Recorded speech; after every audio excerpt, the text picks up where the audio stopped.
Assalamualaikum warahmatullahi wabarakatuh. So today we like to present on the topic of the private-public partnership, or we can call as PPP. So basically, my group mate consists of 4 people, which is me, Amina, and we continue to the introduction part. So for the introduction, emergence of PPP is due to the failure of privatization as party in charge used to have a conflict of interest and identity problem. So PPP is a long-term contract by government guarantee with the private sector where the private sector runs the project owned or provided by the government. What make privatization and PPP the same are they often increase fees or charge for users. However, PPP has been issued lately due to the undermining the public interest. For example, post-government incentives generously and often other parties undermining the state obligation to regulate. So, we continue to the problem arises. The problem that arises from the implementation of the private-public partnership is unclear and contradictory in their objective, where they are supposed to either have a profit or contribute to the society objective.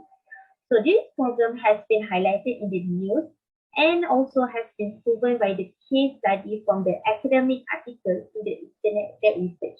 So the first one is the news.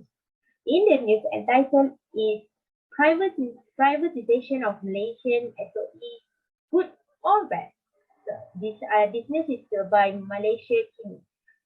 So it highlighted the problem where they said that without a doubt, SOE trade record uneven and they typically differ by industry, activity and performance, as well as governance and accountability framework. While many SOEs may have been inefficient, it is more vital to recognize and rectify inefficiency than to merely hope for the better as a result of privatization. First, SOEs may have an ambiguous or even contradictory aim. Some SOEs may be required to provide service to the entire population or to elevate regionally inequality. Others SOEs may be expected to boost schools, accelerate technical advancement or trade growth. By establishing inconsistent regulation, over-regulation may worsen such issues. So we continue to the article that related to PPP. So basically, this that related to the problem that I mentioned before. So as we can see from the result from the article, challenges in implementing public-private partnership, PPP in Malaysia. This is article is by Madam Suhaiza Ismail Fatima Azara Haris from Department of Accounting. So it shows that there is a various problems, many problems that may happen in implementation of PPP. However, we can see that from the research that the lack of government guideline and procedures is ranking number 1.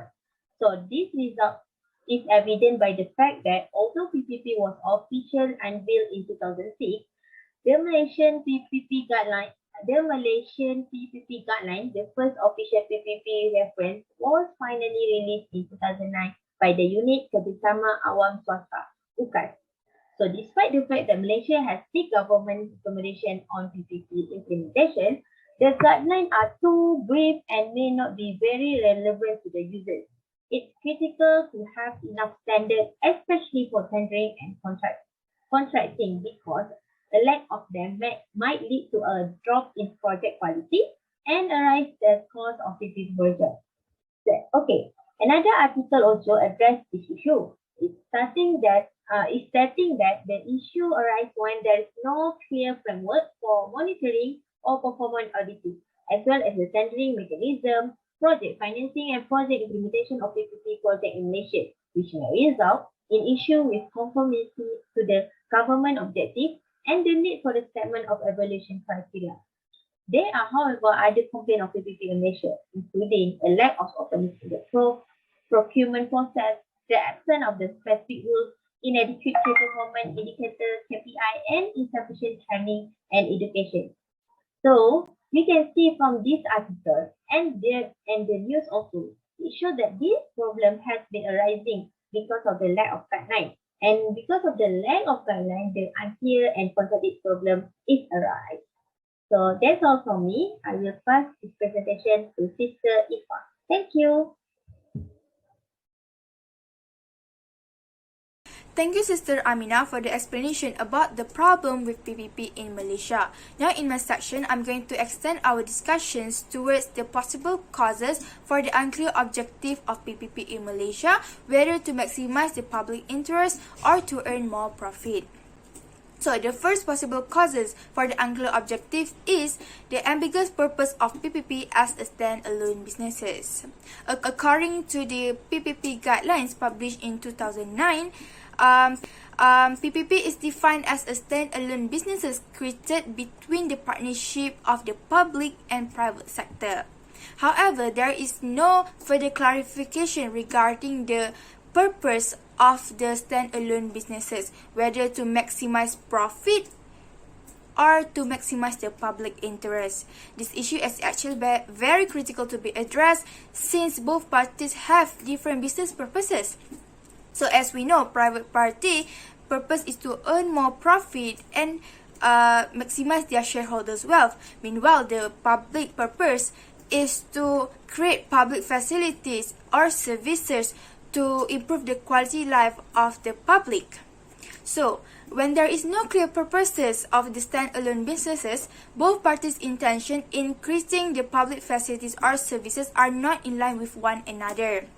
So the ideal purpose of the stand-alone business should be to maximize the public interest, since the function of the PPP is to create public facilities for the public. Yet, under the roles and responsibilities section in the guideline of PPP, only public sector has the role to safeguard the public interest. Meanwhile, the private sector roles is more towards the completion of the project and the services to perform during the concession time. Yes, this is the main reason why there is issue of unclear objective in PPP, since both parties have different intention in creating the public facilities. Next, the second possible reasons for the unclear objective of PPP is the long-term negotiation processes. It is actually a very well-known fact that the negotiation processes to create the PPP agreement take months to be completed. However, if the agreement takes too long to be completed, the negotiation process has a high probability to be called off. So in order to prevent this from happen, usually what happens is that the parties involved will shift their main priorities from safeguarding the public interest to, as long as they can complete the agreement and execute the project as quickly as possible, it should be fine. And that's one of the reasons why at the end of the day, they would not have the clear objective of delivering the PPP. And lastly, the third possible causes for the unclear objective is the abuse of political power. Some irresponsible politicians would intervene in the selection of the SPV. They would pressure the procurement agents to choose their cronies as the SPV for the project. So what happened is that the PPP is no longer an effective measure to create public facilities or services, but instead it becomes a project to make the politician rich with public funds. So that's all from me regarding the causes of the unclear projects. Now I'm going to pass these presentations to Shafini. Thank you, Eva. I am Shafini, and now I will explain about implication of unclear objective of PPP. There are 4 implications that I will explain in this section. First, poor quality of service delivery to the public, especially for the poor. Due to many conflicts between public and the private parties in completing the project, the plan might be changed, the objective of both parties might differ from the original plan. Thus, the desired outcome for the infrastructure will be reduced in terms of quality due to many conflicts arise between both parties in the middle of agreement. The impact for poor, more remote communities may be even greater compared to people in the city center because of poor quality of infrastructure from the government. Next, high costs allocated to the PPP's project. There are many dispute cases involving the PPP's project in the negotiation between private and public parties. Usually, this happens because disagreement arise along the tenure period. Thus, major impacts from dispute cases, the project will be delayed and eventually it will consume high costs due to many internal conflicts. Next is failure of the development of the infrastructure to complete within the expected time frame. Due to many conflicts that arise, projects are abandoned due to private or public partners' inability to abide by contractual obligations. In the end, both parties will suffer huge losses in terms of costs, efforts, and time. Besides, the impact also will be affected to the people that depend on the access to infrastructure services, especially in the rural area. Last but not least, vulnerable to corruption. PPP can be vulnerable to corrupt activities if not carefully planned and designed, as with general public procurements. Prevention of corruption requires the integration of anti-corruption approach during project design. As abuse of power happens, it will address the risk of corruption in infrastructure projects. Another crucial area of reducing corruption in PPPs is by encouraging transparency in the bidding process, contract award, and implementation. Next, Aina Rashida will explain more about the recommendation. Assalamualaikum, I am Aina. I'm going to proceed with recommendation of public-private sectors. The issue is the unclear of contradictory objective where they supposed to have a profit or contribute to such society objective. In order to improve efficiency, we recommend to have like government procurement, transparent in public-private sectors proposal, and international guideline. The first one is government procurement. We recommend government procurement. It is because of efficiency and a very low cost.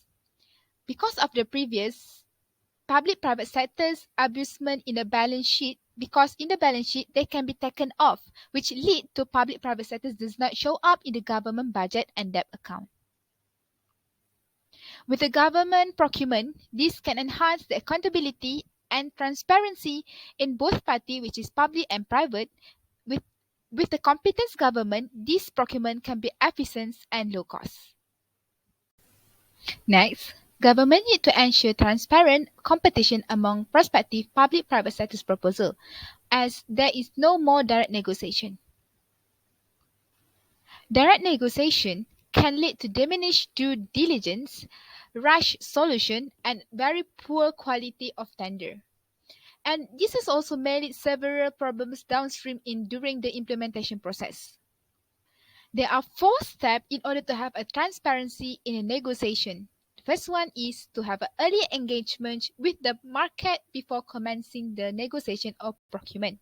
Secondly, the negotiation package for a prospective bidder should be very clear and to the point setting out of the end-to-the-end tender process in detail, including the timeline as well.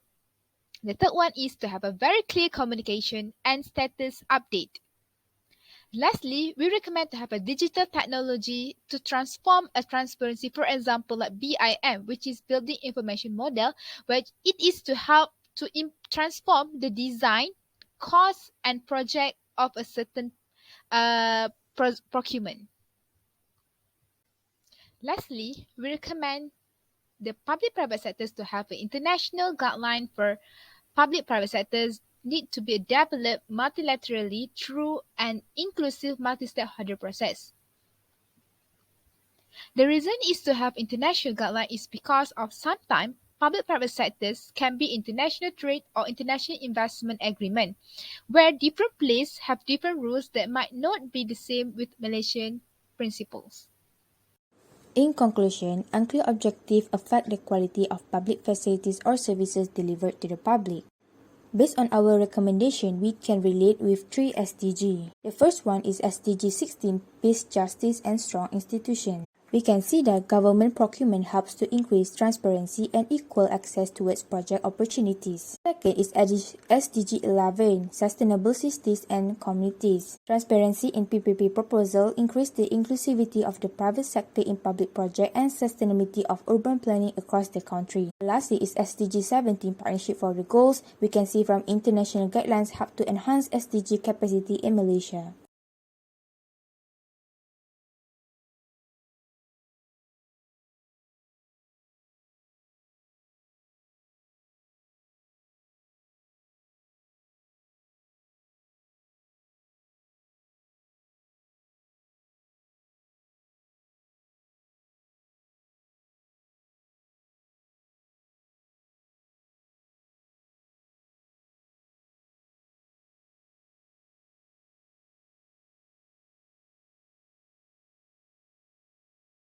Now I will explain more about the Islamic perspective that can be relatable to PPPs, legal maxim.